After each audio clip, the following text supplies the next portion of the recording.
Në Pallatin e Kongreseve në Tiranë është çelur ekspozita kushtuar Karl Gegës, inxhinierit të shquar me origjinë shqiptare, i cili realizoi ekurudhën e parë malore në botë, atë të Semeringut, një vepër e shpallur pasuri botërore nga UNESCO. Përmes dokumenteve origjinale, planeve inxhinierike, ilustrimeve të rralla dhe materialeve arkivore, ekspozita synon të sjellë në vëmendjen e publikut shqiptar figurën e Karl Gegës si një nga personalitetet më të rëndësishme të inxhinierisë moderne evropiane, një shqiptar që i dha Evropës një nga veprat e saj më madhore teknike në shekullin e 19. Ekspozita është kuruar nga Lucia Nadin, historiane dhe albanologe me emër ndërkombëtar dhe arkitekti Gjon Radovani, i cili ka ndërtuar strukturën vizuale dhe hapësinore të këtij rrëfimi historik.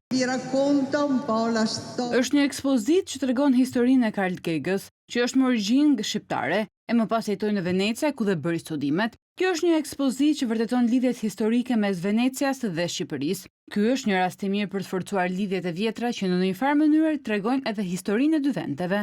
Për krah ekspozitës, studiues, historian dhe ekspert të inxhinierisë shqiptare dhe të huaj mbajtën një konferencë shkencore që sjell në vëmendje rolin kyç të Karl Gegës në historinë evropiane. Kemi në dispozicion një katalog nga më seriozet që janë prodhuar deri më sot për këtë figurë shumë të madhe. Kemi në ekspozitën për të cilën ka pasur një lodhje, ka pasur një shqetësim, ka pasur një angazhim shumë më të madh nga ato që kanë punuar për këtë ekspozitë. E konsiderojmë si një nga aktivitetet më të rëndësishme të vitit. Uroj që të keni kënaqësinë të shikoni diçka të rrallë në këtë ekspozitë dhe të njihni më mirë nëpërmjet ekspozitës dhe katalogut të botuar për Karl Gegën jetën e këtij gjeniu shqiptar.